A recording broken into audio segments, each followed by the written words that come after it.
이삭의 가정 출발은 참 좋았지 않습니까? 네. 능력 있는 이삭. 네. 뭐 종이 표현하는 것처럼 젊고 또 능력이 있고 또 좋은 집안에서 자란 이삭이다. 성격 좋다. 그런 이야기도 하죠. 그리고 리브가도 얼마나 믿음의 결단이 있고 담대한 여인입니까? 그리고 처음에 만나는 모습도 좋지 않습니까? 들판에서 방황을 하고 있는지 기도하고 있는지 모르겠지만 아마 기도했었겠죠. 그죠? 기도하고 있는 이 이삭. 그리고 먼 발치에서 이삭을 발견하고 얼굴을 가리며 내가 당신의 식구이다 라고 설레임을 주었던 그런 아름다운 만남이었죠. 예, 참 누가 봐도 축복받는 그런 결혼식이었습니다. 그런데 이제 시간이 지나서 27장 이렇게 보면 이 가정에 이제 심각한 문제들이 있죠. 그 아름답게 시작했던 이 가정이 지금은 서로 이제 말도 안 하는 그런 가정이 되었고, 또 하나님께서 주신 축복의 자녀 한 명도 아니고 두 명이나 주었지 않습니까? 근데 내 아들, 그녀의 아들 하면서 딱 나누어서 각자 이렇게 각자 이제 그 집안을 이제 나누어서 자기 소유를 주장하고 있는 그런 모습을 보게 됩니다. 그리고 이삭은 전체 집안이 돌아가는 것에 대해서 전혀 알지 못하지요. 육신의 눈도 어두워졌고 영적인 눈도 어두워졌고 또 아내와 또 자녀 간의 소통도 참 단절되어 있어서 같이 살고 있으나 이 섬에 살고 있는 그런 이 고독함 속에 이제 살아가고 있습니다. 그리고 리브가가 보여줬던 그 믿음의 담대한 결단은 이제는 자기 뜻을 이제 이루기 위해서 아주 독단적인 그런 행태를 가지고 있죠. 많이 망가져 있는 그런 가정이죠. 하나님의 가정이라고 하지만은 정말 하나님의 사랑의 모습, 소망의 모습, 믿음의 모습은 보이지 않는 그런 모습입니다. 이름은 생명이 넘치는 집이다 라고 했는데 그 안에 들어가 봤더니 사막과 같은 그런 곳이더라 라는 것입니다. 이런 곳에서 더 이상 이제 바른 양육, 하나님의 그 씨앗이 이제 바르게 성장하기에는 정말 불가능한 그런 상황이 되었는 것 같아요. 그래서 야곱이 이제 떠납니다. 물론 이제 야곱이 자발적으로 이 집에서 도저히 못 살겠다. 다른 새로운 세상을 찾아야겠다. 그런 게 아니고 그 안에서 자란 이 야곱도 어떻습니까? 사막에 어떻게 보면 최고 정점에 있는 그런 사람과 같은 거죠. 그래서 하나님이 주신 이 생명의 이 가치, 풍성함을 누릴 자격이 없는 그런 죄인의 모습이 많이 나타났기 때문에 어떻게 보면 이제 추방이 되고 있는 그런 모습이죠. 에덴 동산에서 아담과 하와가 추방될 때 동쪽으로 이렇게 쫓겨나는 것처럼 이 야곱도 쫓겨나가고 있는 것을 보게 됩니다. 참 안타깝죠. 그러고 보면 참 이 땅에 이제 많은 이제 가족들이 이제 가정마다 다 출발할 때 얼마나 아름답게 출발을 합니까? 근데 그 끝도 창대했으면 좋겠는데 점점 가면 갈수록 이 가정 안에서 뭡니까? 섬과 같이 외로움을 느끼는 사람들이 많고 소통의 단절 때문에 힘들어하는 그런 경우들이 많습니다. 하나님께 주신 것들을 우리가 온전히 열매 맺을 수 있는 참 능력이 부족하더라 라는 것을 많이 경험하게 되지요. 그럼 이거 어떻게 하겠는가 라고 했을 때 우리가 고린도전서 13장에 보면 사랑은 오래 참고 온유하며 그렇게 이야기를 하고 있지요. 그러니까 이 얼마만큼 참아야 되나? 그렇게 따질 수가 있겠는데 그게 사람의 힘은 안 되는 겁니다. 사랑이라는 게 참는 거 우리가 베드로가 이야기한 것처럼 7번의 이런 법까지 일곱 번 정도 참으면 됩니까? 하니까 주님께서 영원히 참아라 라고 있지요. 그러고 보면 이 사랑을 이야기할 때 참는다는 말이 제일 먼저 나오잖아요. 그죠? 그러고 보면 이제 우리가 이제 참 사랑하는데 참 참기 힘들다 이제 그런 경우들은 이제 많이 호소하는 사람들이 있어요. 근데 남에 대해서는 참 사람 안 변하네 그렇게 쉽게 이야기합니다. 아니 좀 교회를 얼마나 다니고 그랬는데도 왜 이렇게 저는 신앙생활을 하지 또 내가 얼마만큼 잘해줬는데 왜 이렇게 할까 답답하고 한탄하고 분하고 그런 생각을 합니다. 그러나 바꿔 생각하면 하나님께서 여러분의 참으심에 있어서 얼마만큼 참고 있습니까? 또 이 오늘 하루 어제 하루 길게 생각하지 마시고 하루하루 생각해도 우리가 주님께서 원칙이 뭡니까? 우리 구원하시고 하나님 예수 그리스도 닮아가는 그러한 성숙한 모습으로 이렇게 기대하는데 여전히 우리가 주님과 한 마음 품지 못하는 그러한 모습들이 있고 또 넘어진다 해서 다시 넘어지는 그러한 참 연약한 모습들을 우리가 많이 발견하죠. 근데 주님께 우리가 나아가서 용서를 구하고 해결을 구할 때는 어떻게 합니까? 당연히 용서해 줄 거로 생각하고 진지하게 또 용서를 구하는 것도 아니고 물론 진지하지만은 어떻습니까? 빨리 하죠. 자판기에서 커피 뽑듯이 했다 회개한다 용서해라 이제 그런 식으로 어떻게 보면 하나님 앞에 참 우리가 죄를 지을 때는 여러 가지 계획을 세우지만 회개할 때는 너무 정말 성의 없이 회개하는 그런 모습을 보입니다. 그러나 주께서 용서하시고 다시 일으켜 세우시고 주님의 목적 성숙한 그리스도인이 되어가는 그것을 결코 포기하지 않는 그러한 사랑을 우리에게 보여주지 않습니까? 그래서 이 사랑한다라고 할 때 이 사랑은 하나님의 사랑을 내 마음에서 또 주님 안에서 계속 확인할 때 우리가 오래 참을 수 있고 또 온유할 수 있고 시기 질투하지 않는 그런 모습으로 변화될 수 있는 겁니다. 그래서 이 야곱의 가정, 이삭의 가정도 이 사랑을 잃어버렸죠. 아마 인간적인 힘으로 하니까 아무리 부모로부터 좋은 것을 많이 받고 또 아무리 집안이 부자고 또 자녀가 2명이나 있고 축복 중에 축복이죠. 그럼에도 불구하고 하나님께 집중하지 아니하니까 또 내 마음을 주님 앞에서 이렇게 주님과 함께 살아가는 이런 모습들이 없으니까 어떻게 됩니까? 온 마음에 잡초가 생기게 되고 그 잡초가 가만히 있는 것이 아니라 바람을 타고 옆에 있는 사람들에게도 다 전달되어서 성령의 열매는 맺히지 아니하고 독초만 이렇게 맺혀서 서로에게 아픔을 주는 가정이 되었다라는 겁니다. 과연 이곳에 희망이 있겠는가 이제 그런 생각이 들 것 같아요. 그리고 이러한 곳에서 자란 이 야곱이라는 사람이 참 신앙이 없는 그런 상황이죠. 그러면 하나님께서 이제 지난 시간에 말씀드린 것처럼 이 야곱에게 이렇게 은혜를 주는데 이건 누가 봐도 참 어처구니 없는 일 아닙니까? 아버지를 속이고 형을 속이고 그죠? 그런데 이게 무슨 정당성이 있겠나 그런 생각이 들잖아요. 근데 뭐라고 했습니까? 은혜였다 있는 것입니다. 다른 방법 설명할 필요가 없어요.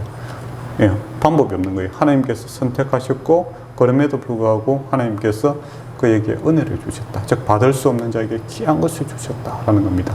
하나님께서 다 하신다는 것이죠. 그러면 이제 하나님께서 신탁하고 복을 주셨는데 이게 복이 되게끔 누가 책임져야 됩니까? 하나님께서 책임을 지셔야 되는 거죠. 그렇지 않습니까?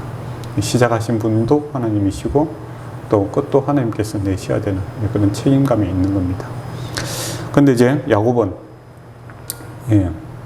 하나님께 기도한다는 모습도 없고 이 상황에서 회개하는 모습도 없고 또 인간적으로 다른 사람들과 이렇게 화평을 이제 추구하는 노력도 없고 도망가려고 회피하려고 하는 그런 모습밖에 없는 거죠.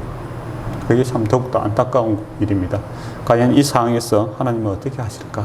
이게 의문이 생기죠. 이 방법에서 이제 처음에 이제 그들은 이제 인간적인 방법을 생각하지 않습니까? 리브가는 어떻게 합니까? 또 머리를 잘 쓰죠. 명분을 얻습니다. 우리 그 에스가 결혼했는데 가난 여인들이 우리에게 더 당신도 아는 것처럼 우리가 만족이 없다. 정말 기쁘지 않다. 그래서 이런 식의 결혼은 더 이상 용납할 수 없다. 그 바담 아람 사람 바담으로 가는 길이거든요. 그러니까 하란으로 가라 합니다. 자기 이제 친척 집에서 이제 와이프를 며느리를 구하겠다라는 명분으로 이제 야곱을 이제 그곳을 보내겠다라고 하지요. 그래서 이삭은 이제 공식적으로 이제 그 축복을 하고 이제 보내버립니다. 그리고 에서도 이 문제를 해결함에 있어서 아주 인간적인 모습을 보여줍니다. 즉 아버지의 사랑과 축복을 이제 더욱더 이제 갈망하는 자로서 이 문제를 어떻게 해결할까 했때 껍데기만 붙들고 있는 거죠. 하나님의 축복에 대한 즉 하나님의 축복의 핵심이 뭡니까? 하나님과 함께하는 것이죠. 그러니까 이 야곱에게 주어진 이 축복을 내가 같이 공유하려면 하나님과 함께 하면 됩니다. 하나님의 언약과 함께 공동체에 들어가면 어떻게 됩니까? 그것을 함께 누리게 되는 거죠. 우리가 주님이 주신 축복을 함께 누릴 수 있는 방법은 주님 안에 들어오면 되는 겁니다. 근데 이 에서는 그런 방법을 생각하지 않고 껍데기만 추구하죠. 그래서 보니까 가나안 여인들이 이제 부모님들을 만족시키지 못하더라. 그거는 이제 근본적으로 신앙이 다르기 때문이죠. 생각하는 사고가 다르고 표현 방법들이 다르고 그러다 보니까 서로 안 맞는 겁니다. 그런데 이제 이 문제를 해결하기 위해서 자기 그 친척집, 그러니까 그 친척의 그 딸과 이제 결혼을 하려고 하는 것을 보게 됩니다. 이스마엘의 딸, 자신 간에 사촌지 간에 있는 마림을 아내로 이렇게 받아들이는 것을 보게 되지요. 그러니까 이것은 이제 문화적으로 이제 또 혈통적으로 인원적으로 이제 해결을 하려고 하는 그런 모습을 보게 되지요. 근데 이스마엘도 뭡니까? 하나님을 믿지 않는 그런 사람 아닙니까? 예, 같은 아브라함의 자손이지만은 믿음이 없으므로 아브라함의 복에서 벗어나 있는 그런 사람이죠. 모습은 같지만은 외형적인 문화도 같고 뭐 그렇게 같지만은 하나님 섬기는 이 신앙이 없으므로 하나님을 결코 만족시킬 수 없고 또 신앙 있는 이제 이삭과 리브가를 만족시킬 수 없는 그런 형편에 있는 겁니다. 그런데 이 문제를 해결하기 위해서 껍데기만 추구하고 있는 그 에서가 참 안타까운 뿐이죠. 그래서 신앙의 본질을 모르고 있다라는 겁니다. 이 문제를 해결함에 있어서 각자의 이제 방식으로 이렇게 해결하는 거죠. 야곱은 떠나는 방식으로, 에서는 와이프를 바꾸는 방식으로, 또 리브가는 그 자기 아들 둘을 갖다가 분리시키는 방법으로 이렇게 해결하고 있습니다. 여기서 아무도 하나님을 찾는 사람은 없다라는 것이 참으로 안타까운 일이죠. 그런데 어떤 일이 생깁니까? 하나님께서 직접 찾아온 일이 생깁니다. 참 하나님께서 구하지도 아니하는데, 찾고 구하지도 아니하는데 하나님께서 찾아오시더라라는 겁니다.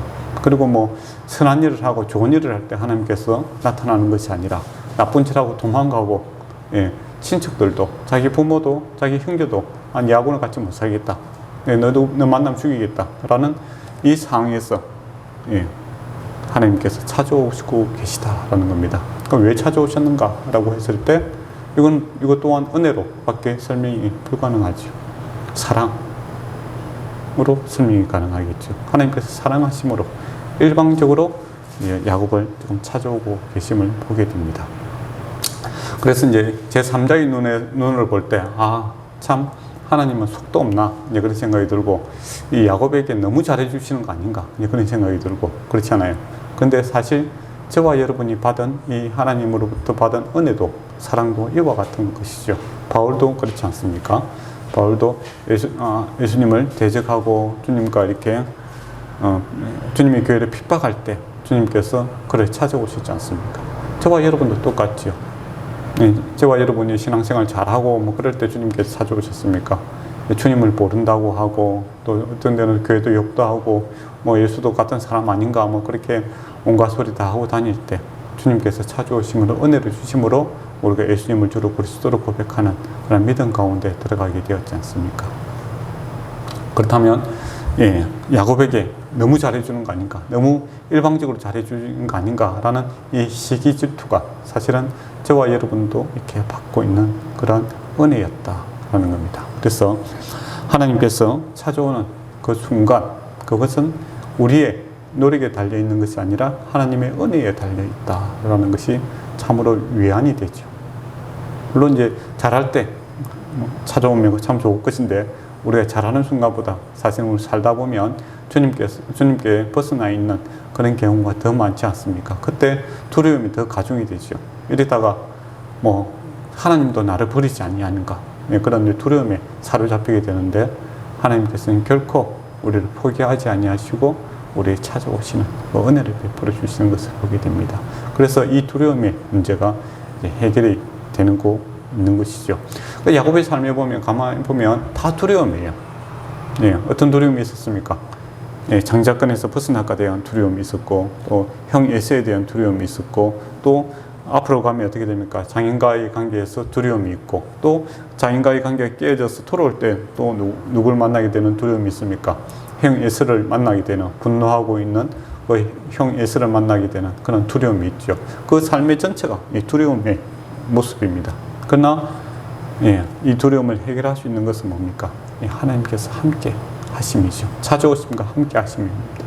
그래서 우리 인생들에 있어서 참 두려운 일들이 많지요. 염려 걱정이 참으로 많습니다. 수고하고 무거운 짐진 자들아 라고 주님께서 부를 때 인생이 그와 같은 모습들이죠. 하나님 떠나 있는 인생들, 또 하나님 안에 있지만은 주님 바라보지 못하고 살아가는 이 야곱과 같은 연약한 인생들이 너무나 많다라는 것이죠.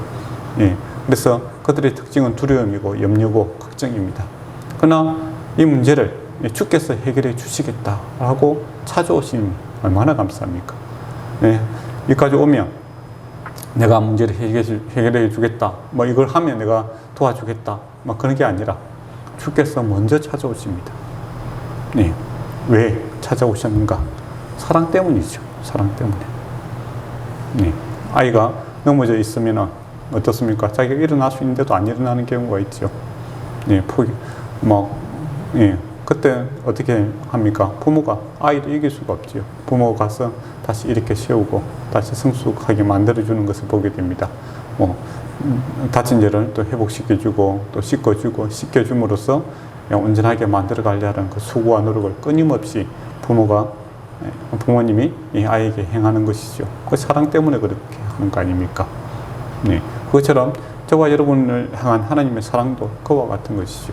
하나님께 기준이 있습니다. 사랑은 온전한 믿음의 사람, 하나님의 예수 그리스도를 닮아가는 그 온전한 모습이 있는 거죠. 근데 이 가는 여정 속에서 우리는 끊임없이 이 야곱과 같은 이 두려움과 염려 속에 살아갈 수가 있는 겁니다.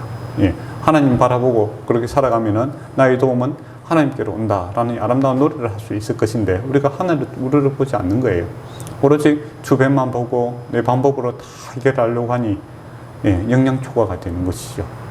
그리고 거기다가 더 악수를 더지 않습니까? 하나님의 방법으로 말씀대로 행하는 것이 아니라 내 욕심대로, 내 욕망대로, 또 내 판단대로 이렇게 판단함으로써 더욱더 문제가 꼬이게 되는 그런 문제들이 발생하게 되는 것이죠. 그러다 보면 나중에 어떻게 됩니까? 이제 우리 실타래가 이제 잘못하다 보면 엉망이 돼서 나중에는 도저히 답이 안 나오는 경우가 있지 않습니까? 잘라버리는 방법에는 문제가 해결이 안 되는 것이죠. 근데 우리 실타래는 우리가 가위가위로 자르면 되지만은 우리 인생의 문제는 그건 내가 자르고 싶다고 잘라지는 게 아니에요. 그 죄라는 것도 그렇거든요. 내가 언제든지 이렇게 이게 절단할 수 있고 내가 내 결정에 의해서 뭔가 할 수 있을 것 같은 느낌이 들어요, 처음에는. 그렇지만은 그 죄에 들어가면 죄에 사로잡혀 버리면 어떻게 됩니까? 내가 주인이 아니라 제가 이제 왕노릇하게 되는 거죠. 자르려고 해도 자를 수가 없는 거죠. 그게 중독 아닙니까? 중독. 그죠? 그때 주께서 그 죄의 사슬을 끊을 수밖에 없습니다. 주님만이 할 수 있는 것이죠. 주님께서 찾아오십니다. 그리고 찾아갈 수 있는 방법이 없죠. 제 족쇄에 인생의 무거운 짐들 때문에 도저히 움직일 수 없는 그 상황에 주께서 찾아오셔서 그것을 끊어버리죠. 그것이 참으로 큰 은혜다라는 겁니다. 그리고 야곱에게 주께서 찾아오시지 않습니까? 이제 그 하란으로 이렇게 가고 있는데 앞에서는 바담 아람이라고 했는데 지금은 이제 하란이라고 이름을 바꾸고 있어요. 같은 지역을 갖다가 다르게 부르고 있다라는 겁니다. 근데 같은 지역을 왜 다르게 부를까요? 하란 하면 생각나는 게 뭡니까? 아브라함이 생각나죠. 아브라함이 하란을 떠났지 않습니까? 그죠? 아브라함이 하나님의 약속, 이걸 다시 상기를 시키는 겁니다. 아버지 이삭은 바담 아람이라고 하죠. 그렇지만은 28장으로 넘어옴으로써 이것을 하란이다, 그렇게 이야기를 합니다. 10절에. 그래서 이 길이 인간적으로 볼 때는 바담 아람으로 가는 길이지만은 이곳이 하란이다 라는 겁니다. 하나님의 은혜가 은혜로 출발했던 그곳으로 지금 가고 있다라는 겁니다. 그러니까 이것은 이제 인간적인 계획이 없는 그러한 새로운 것이 하나 추가가 되는 거죠. 그러니까 지금 이삭과 리브가가 그리고 에서와 야곱이 만든 계획 속에는 바담 아람밖에 없는 거예요. 내 친척집이잖아요. 아람 사람의 사는 길, 자기 친척집이라고 생각했는데 하나님은 이것을 하란으로 바라보고 있다라는 겁니다. 아브라함이 신앙이 출발했던 것으로 바라보고 있는 것이죠. 그래서 하나님께서 이 엉망으로 되어 있는 이곳에서 하나님께서 다시 아브라함을 불렀던 것처럼 이 야곱을 신앙을 다시 부름으로 시작하겠다라는 이 단초를 이렇게 딱 주고 있는 것을 보게 됩니다. 예. 그리고 이제 이 하단까지 가는 길은 꽤 멀습니다. 한 900km 정도 되기 때문에 한 달 정도 이렇게 걸어가야 되는 아주 먼 길이에요. 근데 이제 뭡니까? 야곱이 이제 가다가 어디에서 이제 그 돌베개를 베고자 합니까? 오늘 보면은 이 베델이라고 하는데, 베델의 옛날 이름은 뭡니까? 예, 루스죠. 예, 다른 그곳에서 베델까지 이제 가게 되는데, 거기가 이제 한 100km 정도 떨어져 있는 곳입니다. 100km면 여기서 한 경산 정도 거리가 그 정도 되겠죠, 그죠? 차로 1시간 정도 거리가 요새는 한 100km 정도 되잖아요, 그죠? 거기 이제 한 3박 4일 정도 열심히 도망갔겠죠. 예, 잡히면 뭡니까? 죽는다, 이거죠. 사냥에 능하고 지리에 능한 이 S에게 잡히면 죽는 입장에서는 도망자의 심령으로 달려가고 있는 겁니다. 그래서 정상적인 이 마을에서는 이게 자수가 없는 입장이고, 근데 달리고 하다가 한 3일, 4일 정도 달리다 보니까 지쳤어. 돌베개 이제 베고 길에서 이제 쓰러져서 자고 있는 그런 모습이 저 야곱의 모습이죠. 예. 어떻게 보면 대때려 예. 더 이상 어찌하겠노? 예. 그런 심정 아니겠습니까? 자포자기하는 그런 심정과 지치고, 마음도 지치고 몸도 지치고 어찌할 바를 모르고 있는, 예. 그래서 야생 짐승이 오든 말든 행역에 잡혀 죽든 말든 에라 모르겠다, 예. 그런 심정이 좀 있었던 것 같아요. 그래서 이제 돌베개에 베고 잡니다. 예. 그때 이제 꿈에 사닥다리를 발견하게 되죠. 이게 이제 사닥다리 하면 우리가 대나무로 만든 그걸로 생각하지 마시고 계단이라고 생각하시면 됩니다. 천국의 계단. 예. 계단에서 그 천사가 오르락내리락 하고 하나님께서 거기에 서 계시는 것을, 여호와께서 그 위에 서서 계시는 것을 이제 보게 되는 거죠. 얼마나 깜짝 놀랐겠습니까? 예. 나의 원수가 에스가 찾아온 게 아니고, 또 사나운 짐승이 찾아온 것이 아니고, 이 썩은 내 풀풀 나는 이 야곱의 삶에 거룩하신 하나님이 그곳에 찾아오셨더라라는 것이죠. 예, 그게 놀라운 일 아닙니까? 예. 썩은 내가 나면 뭐가 와야 되겠습니까? 독수리가 날라오든지 똥파리가 날라오든지 그런 것들이 날아와야 되는데, 가장 거룩하신 하나님께서 그곳에 찾아오시는 것을 보게 되죠. 그게 어느 아닙니까? 우리가 그래서 하나님을 만나게 될 때 제일 느끼게 되는 건 뭡니까? 내가 주님 앞에 죄인입니다 하는 거 아닙니까? 네, 죄를 깨닫게 되고, 참 어찌하여 나 같은 사람을 사랑하십니까? 이제 그렇게 고백하게 되는 것이죠. 네, 참 그 은혜의 순간이 임하게 되는 겁니다. 정신이 번쩍 들었겠죠. 그러면서 나는 여호와니 너희 조부 아브라함의 하나님이요 이삭의 하나님이라. 내가 누워있는 땅을 내가 너와 너희 자손에게 주리라 라고 이야기합니다. 하나님께서 나타나셔서 너 죽어볼래? 그 얘기하는 거예요. 아니라 관계를 이야기를 하고 있죠. 내가 너희 조부 아브라함과 이삭의 하나님이다. 우리가 모르는 사이가 아니고 연결되어 있는 사이다. 이제 그렇게 이야기를 하고 있지 않습니까? 네. 얼마나 감사한 일입니까? 네. 그러면서 이제 저와 여러분도 똑같지요. 우리가 하나님을 만나게 될 때, 예, 하나님 뭐라 하겠습니까? 예, 너희가 주로 믿고 있는 이 예수 그리스도, 성부 하나님, 성자 하나님, 또 성령 하나님, 하나님이다 할 때 하나님과 관계가 있다라는 겁니다. 예, 우리가 언약을 받고 또 언약의 영속성상이 있는 그러한 관계에 있다. 우리가 남이가 이거죠. 우리가 남이가 내가 너를 도와주겠다라고 했을 때 얼마나 큰 위로가 되겠습니까? 네, 그리고 그 지나왔던 삶들이 생각나고, 또 할아버지가 또 아버지가 이야기했던 하나님을 만났던 그 신앙의 이야기가 자기 것이 되는 거죠. 옛날에는 그냥 애들 예배 시간에 하나님 이야기하면 지교하고 그런 애들이 있다가 자기 이제 삶 속에서 정말 살아계신 하나님, 은혜의 하나님, 죄인을 찾아와서 회복시키고 위로하시는 그 하나님을 만나게 될 때, 옛날에 우리가 들었던 이 말씀이 결코 헛된 것이 아니구나. 참 가치 있고 내가 그 가치를 몰랐구나. 이제 그렇게 되는 것이죠.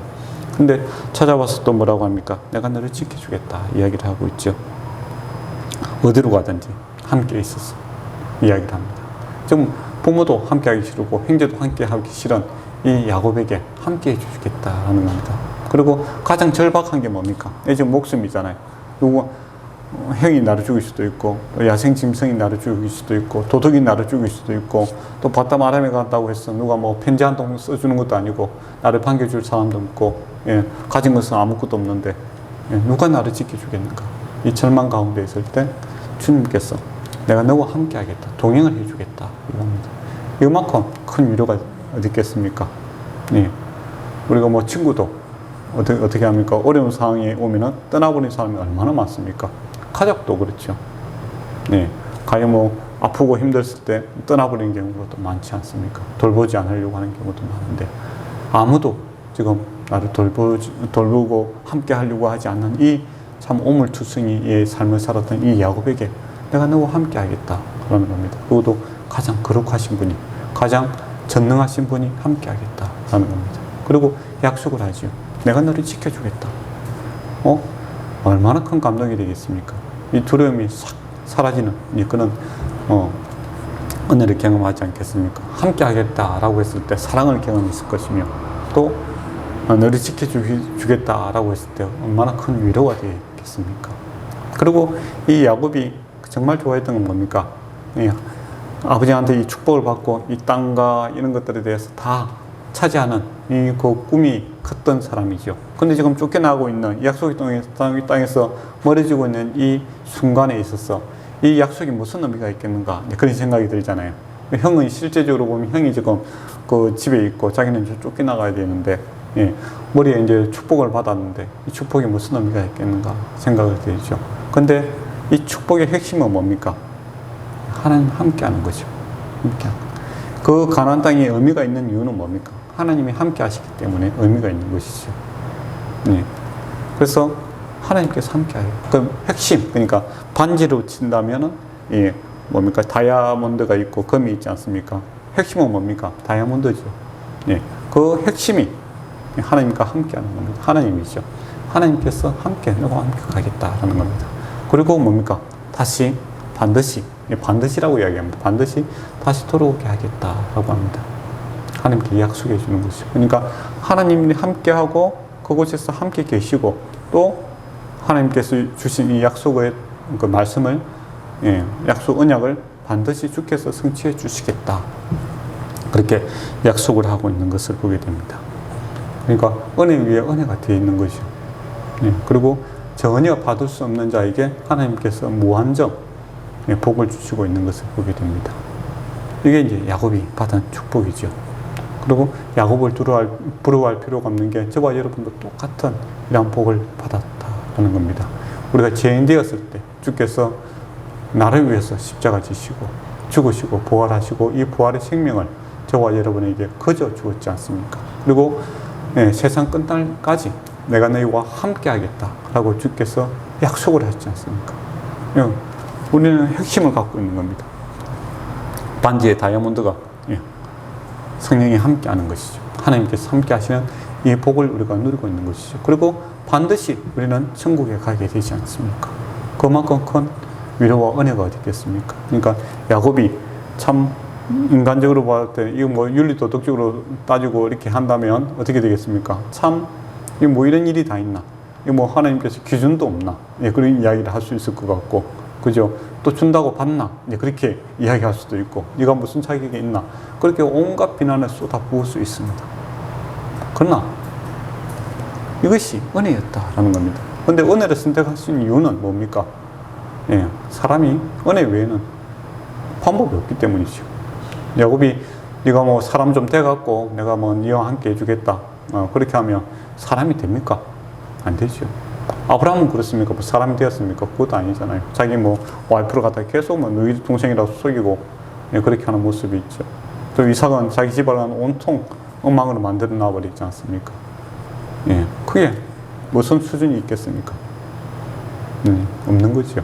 저와 여러분이 살 수 있는 방법은 오직 이 은혜밖에 없습니다. 그래서 이 은혜를 받은 자는 감사가 넘칠 수밖에 없는 거고, 또 이 은혜를 거부한 자는 뭡니까? 시기 질투의 대상이 되는 거죠. 예수 믿는 자는 좀 뭔데 자기들은 그렇게 하다가는 뭐고 저건 하나님 백성이고 우리는 땅의 백성이고 뭐 그렇게 불만할 수밖에 없는 거죠.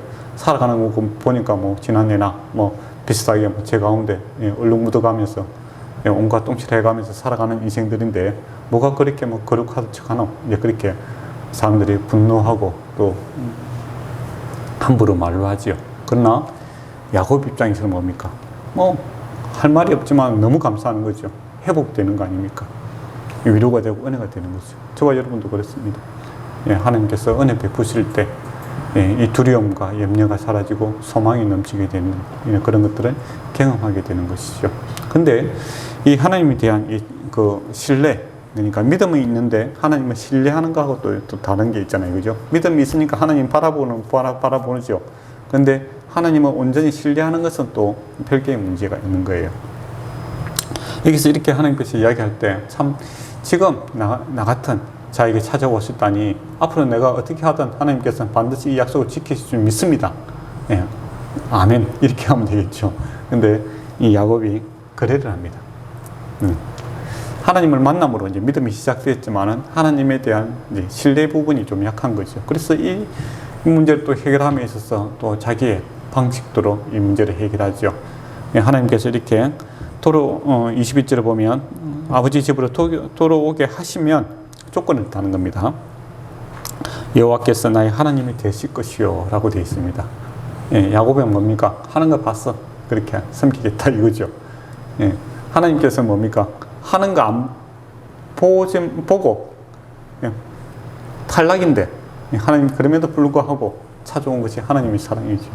근데 야곱은 뭐 이야기 어떻게 합니까? 하나님 말씀이 그렇게 하셨는데 그것이 성취가 되면 나의 하나님이 될 것입니다. 이야기를 하는 것이죠.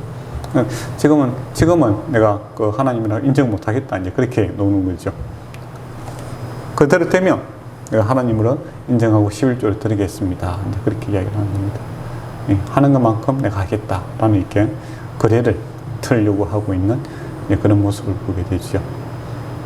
그게 이제 어떻게 보면 어처구니 없는 거죠. 야곱이 뭐 잘한다고 해서 뭐 하나님께 무슨 덕이 됩니까? 전혀 덕이 안 되잖아요. 그렇지 않습니까? 야곱에게 하나님께서 뭘 기대하겠습니까? 야곱이 뭐 만들어 놓은 재물을 하나님께서 기뻐하겠습니까? 뭐 하나님께서 스스로 이렇게 자존하신 분이죠. 스스로 모든 것이 부족함이 없고 스스로 거룩하신 분이고 또 모든 것에 완전하신 분입니다. 또 인간이 주는 뭐 재물이 무슨 의미가 있겠습니까?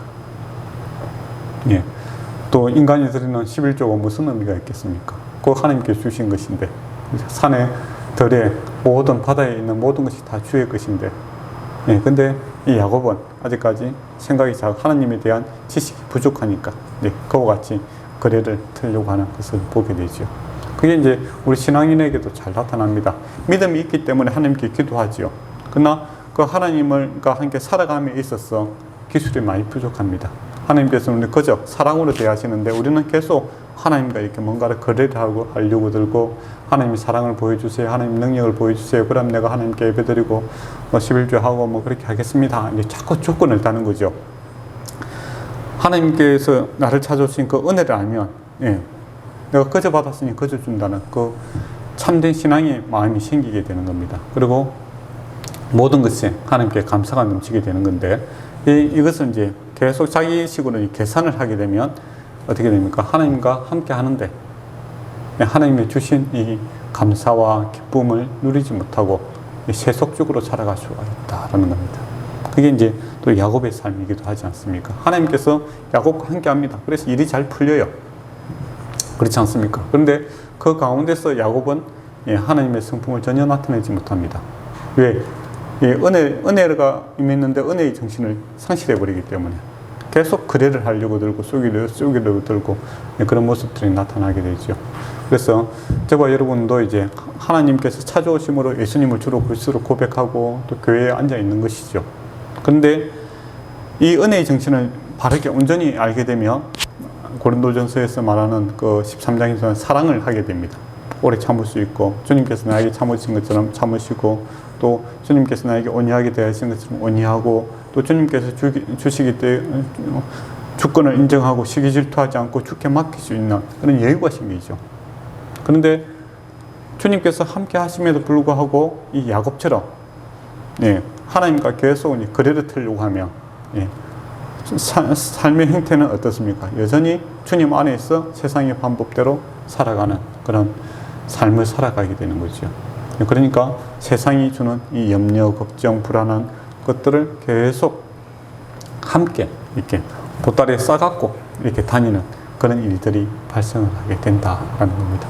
그러면 이 문제가 언제 해결됩니까? 바로 약속의 땅에 들어가게 될 때, 세상이 자기가 갖고 있는 모든 것으로는 답이 안 나올 때, 예, 그때 예, 자기 힘을 의지하지 않을 때,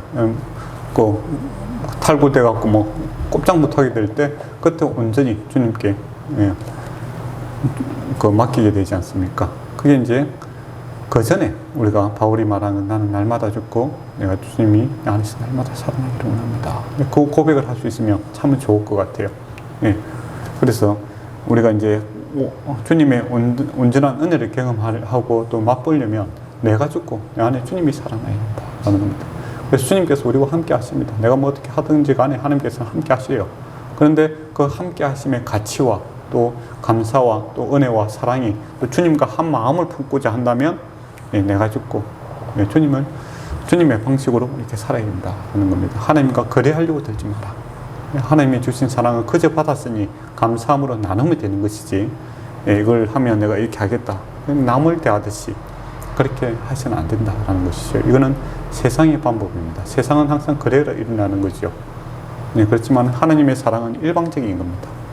받을 수 없는 자에게 거저 주시고 또 찾아올 수 없는 자에게 하나님께서 거저 찾아오심으로 예, 주신 그 은혜, 그 사랑을 우리가 안다면 예, 주님께 내어 맡기고 또 나 또한 주님의 마음과 함께 품음으로써 조건 없이 하나님을 사랑하고 또 주의 인도하심에 대해서 내가 예, 순종이라는 것도 조건 없는 거죠. 그냥 무조건 따르겠다 이거 아닙니까? 매목적이라 되라는 것이 아니라 하나님의 사랑에 푹 빠져서 그렇게 살아갈 때 우리가 진정한 사랑의 사람과 회복의 사람, 능력의 사람이 될 줄 믿습니다. 기도하도록 하겠습니다. 아버지 하나님 참으로 감사합니다. 주님 안에 거하게 하시고 주님과 함께 살아가는 복들을 허락하여 주시옵소서.